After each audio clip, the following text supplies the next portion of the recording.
నమస్తే అన్న. నమస్తే మేడం. అన్న కవితక్క కొత్త పార్టీ పెట్టబోతుందని కూడా వార్తలు వినిపిస్తున్నాయి. అది ఎంతవరకు వాస్తవం అంటారన్న? అంటే అది కవిత గారిని అడగాలి, మాకు తెలియదు. ఆమె అధికార ప్రతినిధి కాదు మేము.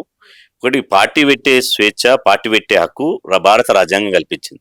డాక్టర్ బాబాసాహెబ్ అంబేద్కర్ గారు రచించినటువంటి రాజ్యాంగం పుణ్యాన ఎవరైనా ఈ దేశంలో ఈ భారతదేశ సిటిజన్ పార్టీ పెట్టుకోవచ్చు. కాబట్టి ఆమె పార్టీ పెడుతుందని అని అంటున్నారు, కానీ మాకు మాత్రం నమ్మకం లేదు. ఎందుకంటే వాళ్ళకే ఇప్పుడు పార్టీ, ఇప్పుడు టీఆర్ఎస్ పార్టీ వాళ్ళది. ఇప్పుడు టీఆర్ఎస్ పార్టీ బీసీలది కాదు, ఎస్సీలది కాదు, ఎస్టీలది కాదు, మైనార్టీలది కాదు. టీఆర్ఎస్ పార్టీ వాళ్ళది. ఇలా టీఆర్ఎస్ పార్టీకి కూడా మేము కూడా ఓనర్లమే అని చెప్పినటువంటి ఈ బీసీ బిడ్డ ఈటల రాజేందర్ గారిని మెడలు బట్టి అవమానించి ఆత్మగౌరవాన్ని దెబ్బతీసి ఒక మంత్రిగా ఉండి బర్తరఫ్ చేశారు కదా. మరి ఆ పార్టీ బీసీలది కాదన్నట్టు ఈటల రాజేందర్ గారి బర్తరఫే నిదర్శనం కదా. కాబట్టి ఇలా వాళ్ళ పార్టీ ఉన్నాక పార్టీ పెడతారని నేను అనుకోవడం లేదు. వాళ్ళ పార్టీ పెడతారంటే అది పెద్ద రాజకీయ డ్రామా తప్ప ఇంకోటి ఏం లేదు.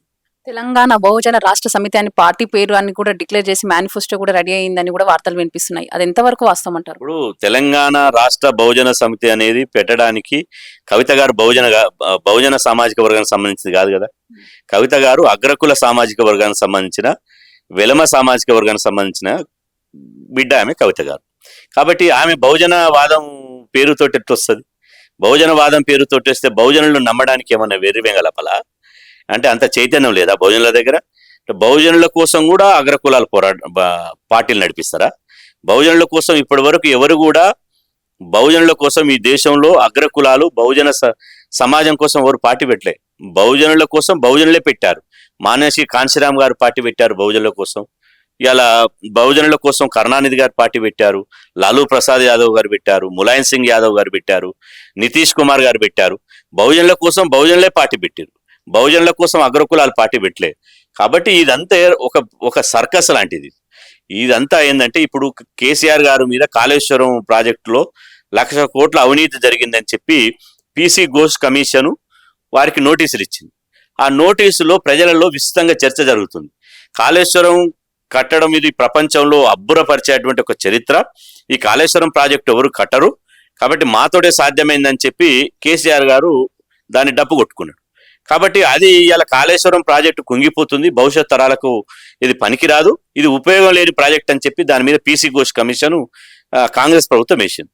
ఆ కాంగ్రెస్ ప్రభుత్వం వేసిన తర్వాత పీసీ ఘోష్ అన్నట్టు ఆయన గౌరవనీయులు పీసీ ఘోష్ గారు కేసీఆర్ గారికి, హరీష్ రావు గారికి నోటీసులు ఇచ్చారు.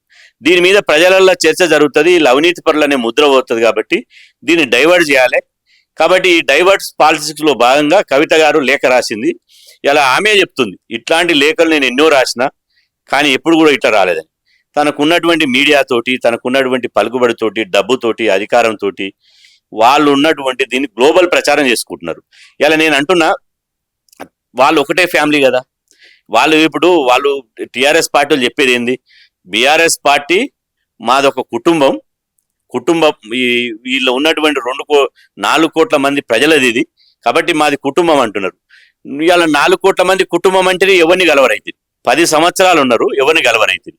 చివరికి గద్దరన్న కూడా మీ ఇంటి ముందర కూర్చొని పడిగాపులు కాసింది తప్ప గద్దరన్న గెలవలే. మాలాంటి బీసీ సంఘాల నేతలను కూడా ఒకరోజు అపాయింట్మెంట్ ఇచ్చిన దాఖలాలు లేవు. మరి తర్వాత చివరికి తండ్రికి బిడ్డ కలిసే సమయం కూడా లేదా? అప్పుడు ముఖ్యమంత్రి ఉన్నారు, సరే తెలంగాణ అభివృద్ధి కోసం చెమటోర్చి 24 గంటలు నిద్రపోకుండా అహోరాత్రులు కష్టపడ్డారు కేసీఆర్ గారు. కనీసం ప్రతిపక్షం ఉన్నప్పుడు కూడా ఇలా ఫామ్ హౌస్ రెస్ట్ తీసుకుంటున్నారు కదా. కేసీఆర్ గారికి ఉన్న పని ఏముంది? ఇప్పుడు రెస్ట్ తీసుకున్న సమయంలో కూడా బిడ్డకు కలిసేటువంటి సమయం లేదా? అంటే బిడ్డ కూడా లేఖలు రాస్తుందంటే బిడ్డ కూడా కలిసేటువంటి సమయం ఈ దొరవారిస్తలేరనే ఉంది కదా. కాబట్టి లేఖ ఈ తండ్రికి బిడ్డ రాయడం, బిడ్డ తండ్రికి రాయడం, దాని మీద వాళ్ళ వెలమ సామాజిక వర్గానికి సంబంధించిన వారు కవితకు సంప్రదింపులు జరపడానికి పోవడం, వాళ్ళు ఇక్కడ పోవడం, వీళ్ళని అక్కడ పోవడం, ఇదంతా డైవర్ట్స్ పాలిటిక్స్ లో భాగంగా ఒకటి. 2, బీసీలలో వస్తున్నటువంటి చైతన్యం. ఎప్పటికైనా బీసీలు ఒక రాజకీయ వేదికగా మారబోతారు, బహుజన రాజ్యాధికారం వస్తుంది. కాబట్టి ఈ రాజకీయ అధికారం వీళ్ళు కొట్లాడతారు. కాబట్టి ఈ 1% ఉన్నోడు ఇప్పటికే 10 సార్లు ముఖ్యమంత్రి అయ్యిండు, రేపు మళ్ళా ముఖ్యమంత్రి ఎట్లయితాడు? కాబట్టి ఈ 1% ఉన్నోడు కాదు, ఈ 60% ఉన్నోళ్ళు ముఖ్యమంత్రి కావాలని బీసీ సమాజం తిరగబడుతుంది. కాబట్టి ఈ బీసీలో వస్తున్నటువంటి చైతన్యాన్ని పక్కదారి పట్టించి దీన్ని నిర్వీర్యం చేసి బీసీ వాదాన్ని, బహుజన వాదాన్ని బలహీనపరిచి ఇవాళ మాకు ప్రాధాన్యత లేదు, మేము పార్టీ పెడతామంటే నమ్మడానికి మేమేమన్నా తెలివిలేని వాళ్ళమా? మేము ఇప్పుడే ఎర్రబస్ దిగినమా? బీసీలలో చైతన్యం లేదా? బీసీలలో రాజకీయ చైతన్యం లేదా? బీసీలు రాజకీయంగా చైతన్యం ఉంటేనే కదా ఒక ప్రొఫెసర్ జయశంకరు తెలంగాణ వాదాన్ని అందిస్తేనే కేసీఆర్ గారు ముఖ్యమంత్రి కాగలిగారు. ఒక కొండ లక్ష్మణ్ బాబుజీ గారు మొట్టమొదటిసారి 1969లోనే తన మంత్రి పదవికి రాజీనామా చేసిండు తెలంగాణ కోసం. మొదటిసారి నా తెలంగాణ వస్తేనే ఇలా మా బహుజనుల బతుకు బాగుపడతాయని చెప్పి తెలంగాణ కోసం మొట్టమొదటి బలిదానం చేసినటువంటి కాసో శ్రీకాంత్ నుంచి కానిస్టేబుల్ కృష్ణ వరకు బీసీ బిడ్డలే. కాబట్టి మొత్తం త్యాగాలు చేసింది బీసీ బిడ్డలే, దునికి ధూమ్ధాం చేసింది బీసీ బిడ్డలే, బీసీ ఎస్సీ ఎస్టీ బిడ్డలే, పాట పాడింది గజ్జగట్టింది బీసీ బిడ్డలే, బోనం ఎత్తుకుంది బీసీ బిడ్డలే, బతుకమ్మాడింది బహుజన బిడ్డలే. కాబట్టి మీ త్యాగాలు ఎక్కడ లేవు. నేను అంటున్నా పార్టీ పెట్టాలని కవిత గారు అంటున్నది. దేని వల్ల పార్టీ పెడతారు? ఏ కారణం వల్ల పార్టీ పెడతారు? ఇవాళ మీరు 10 సంవత్సరాలు పరిపాలన అధికారంలో ఉన్నారు. బీసీలకు స్థానిక సంస్థల్లో కేసీఆర్ గారు రిజర్వేషన్ తగ్గించారు. ఆ రోజు కవిత గారు ఎందుకు తండ్రికి లేఖ రాయలే? నానా మా బీసీలకు మీరు రిజర్వేషన్ తగ్గించి బీసీలను రాజకీయంగా గొంతు కోసిరు, ఇది మంచి పద్ధతి కాదని ఆ రోజు కవిత గారు ఎందుకు లెటర్ రాయలేదు? పూలే విగ్రహం 10 సంవత్సరాలు కేసీఆర్ గారు ముఖ్యమంత్రిగా ఉన్నారు. హైదరాబాద్ లో కనీసం బీసీల ఐకాన్ అయినటువంటి, మా ఆత్మ గౌరవానికి ప్రతీక అయినటువంటి పూలే గారి విగ్రహం హైదరాబాద్ లో పెట్టలే. మరి నాన్నగారు పూలే గారి విగ్రహం ఎందుకు పెట్టాలని ఆ రోజు లేఖ రాయలే? ఇవాళ మైలాబిరిలో బీసీ మహిళకు చట్టసభలో రిజర్వేషన్ పెట్టకపోతే ఎందుకు రాయలే? ఇవాళ ఒక ఈటల రాజేందర్ బీసీ బిడ్డను బర్తరఫ్ చేస్తే ఎందుకు ఒక లేఖ రాయలే? బీసీలకు అన్యాయం జరిగినప్పుడు రాయనటువంటి లేఖ ప్రతిపక్షంలో ఉన్నప్పుడు ఎందుకు లేఖ రాసినావు? దానివల్ల ప్రయోజనం ఏముంది?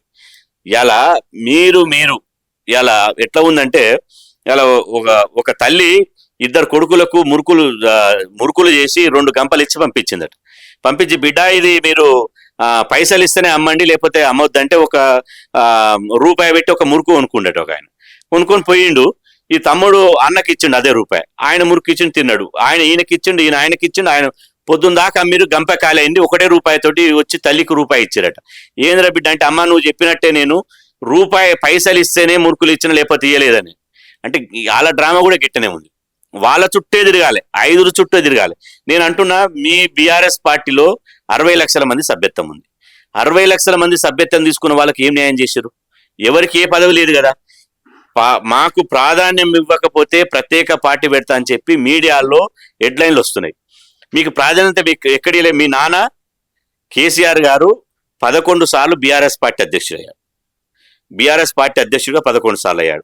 2 సార్లు ముఖ్యమంత్రి అయ్యాడు.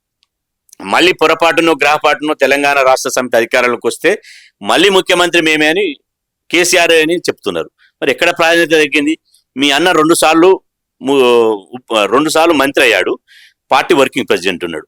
మీ మేనబావ ఎమ్మెల్యే కాకముందుకే మంత్రి అయ్యాడు రాజశేఖర్ ప్రభుత్వంలో. మీ మేనబావ 3 సార్లు మంత్రి పదవులు చేసిండు. మీ అన్న సంతోష్ కుమార్ రాజ్యసభ సభ్యుడు ఉన్నాడు, నువ్వు ఎమ్మెల్సీ ఉన్నావు. మీ కుటుంబంలో ఇప్పటికి 5 పదవులు ఉన్నాయి. మీరు అధికారంలో ఉన్నా మీయే పదవులు ఉన్నాయి, అధికారం లేకపోయినా మీకు 5 పదవులు ఉన్నాయి. మరి మీ పార్టీలో ఉన్నటువంటి బీసీలు, ఎస్సీలు, ఎస్టీలు, మైనార్టీలకు పదవులే లేవు కదా. మరి వాళ్ళకు ప్రాధాన్యత లేదు కదా. వాళ్ళు ఎన్ని పార్టీలు పెట్టాలి? అంటే మీ కుటుంబంలో ఇన్ని పదవులు ఉంటేనే ప్రాధాన్యత లేదంటున్నారే.